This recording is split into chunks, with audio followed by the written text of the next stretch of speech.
Lorsque le pauvre a l'argent, il a 1000 projets. Laissez-moi vous dire, il ne va rien réaliser. L'argent fuit le pauvre. Maintenant écoutez, David avait 17 ans. Mais David était grand dans son esprit. David était un enfant confiant. Certains d'entre nous avons perdu la confiance. Nous vivons comme n'importe qui. Même ta façon de vivre. Tu vis comme si Goliath était déjà. Le jour que tu as 5000, mange combien? Vous mangez même tes 5000. Il y a un monsieur qui était en Angleterre. C'était le grand frère de l'un de mes voisins qui habitait à Damas. Un jour, le gars arrivait. Il sort avec son petit frère. Son petit frère savait qu'il est sorti avec le Benguis. Les gars sortent. Ils vont au restaurant. Sort le menu. Voilà, il avait soif. Il a appelé les gars qui vendent l'eau en sachet là. Il a l'eau en sachet. Lui le Benguis. Son petit frère qui est au Cameroun dit que lui au Cameroun il ne peut pas acheter cette eau pour. Ça ce n'est pas l'eau. Il a pris super mon. Il donne à son grand. Son grand va commencer à boire. Son grand veut demander c'est combien. On dit c'est 350. Après ça, c'est la moto qu'ils prennent. Et qu'ils disent qu'on prend la moto. On a le prix de la moto. Le Benguis dit que c'est cher. Ils vont maintenant au restaurant. On sort le menu. Les plats 1500 2000. Il dit que c'est cher. Son frère lui a dit que mange, je veux payer. Pourquoi? Il était en bain. Il était pauvre. Vous savez ce que l'argent fait au pauvre? L'argent fuit le pauvre. Tu n'as pas l'argent parce que tu es pauvre. Je ne t'insulte pas, je te dis c'est qui. Tu n'as pas l'argent parce que tu es pauvre. Je te pose encore une question. Tu as déjà eu l'argent, non? Le pauvre, donne-lui le million, il va rien faire. Je sais prendre un peu de temps pour que ça finisse. La pauvreté, c'est un esprit d'habit génétiquement qui se greffe dans tes cellules. Pas parti par la prière. Qui te donne une façon de vivre, te donne une façon de te comporter, te donne de vivre comme un mendiant. Tu veux passer ton temps à demander. Un riche ne demande pas. Non. Le pauvre, c'est quelqu'un qui a toute une tête.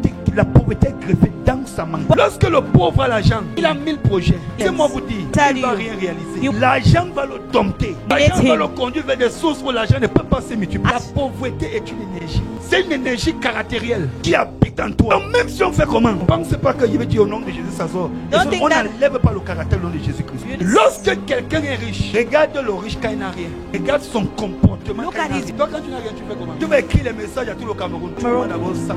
Et si on voit même les raisons pour lesquelles tu demandes même ça. The reason why you're asking 100,000. Ne demande pas l'argent aux gens pour manger. Le riche prend de l'argent pour investir. Le pauvre cherche l'argent pour résoudre des problèmes. Le riche cherche l'argent pour multiplier l'argent. Vous ne pouvez pas comprendre. Ce qui est là, je dis ça en quelques mots. C'est toute une science. Le riche cherche toujours à collecter les énergies des autres en leur donnant toujours. La Bible dit qu'il y a de bonheur à donner qu'à recevoir. Quelqu'un qui te donne aura. C'est pour cela qu'il y a parfois quand on veut me donner, dit que non. Je ne demande pas les choses des gens. Parce que je suis en train de te donner l'opportunité d'avoir plus que moi. Le pauvre pense toujours que c'est son droit. Il mérite que tu donnes. Et quand on prie à l'église, Seigneur, je sais que c'est mort. Tous les gars de l'armée des Philistins, de l'armée d'Israël, c'était les pauvres. C'était là. Tout ce qu'ils avaient au dehors d'eux, c'était une carapace. C'était un masque. C'était une carapace. Le pauvre, le juif va voir peut-être même 500 000. Il va voir que c'est beaucoup. Tous ceux qui économisent l'argent là, c'est des pauvres. Non, papa, il faut faire les économies. Pourquoi? Le problème, c'est parce que vous faites des affaires sans avoir une alliance avec Jésus. Dans tes affaires, Jésus a combien dedans? Quand j'ai mon argent, je sécurise d'abord mon alliance. Pourquoi? Si j'ai Jésus de mon côté, même si tu as quel CV, je vais te mettre à terre. David n'avait pas de CV. La seule chose de cet enfant, il n'avait pas l'expérience. Un enfant de 17 ans ne peut pas avoir l'expérience d'un homme qui a déjà 40 ans. David n'avait pas l'expérience de Goliath. Mais Goliath était plus fort que David. David savait qu'il peut le taper. David a dit clairement que la victoire appartient à qui?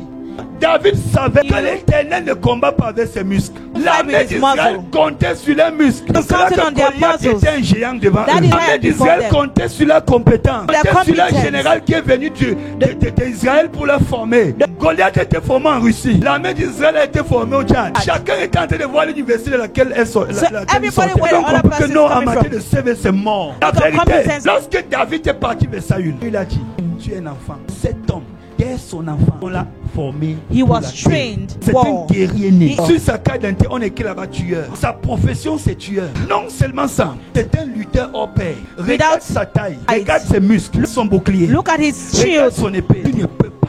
David a dit, vous voyez, Goliath avait un très bon CV. J'ai réalisé quelque chose. Parfois, tu peux déposer un dossier quelque part. On cherche un profil. Mais toi-même, tu vas te disqualifier. Parce que lorsque tu vas apprendre qu'il y a quelqu'un qui a bac plus 1 million qui est aussi déposé, tu vas commencer à avoir peur. Qu'est-ce qui va te faire peur? C'est parce que tu comptes sur toi. Je vous dis la vérité, plus d'entre nous on a peur parce qu'on compte sur nous.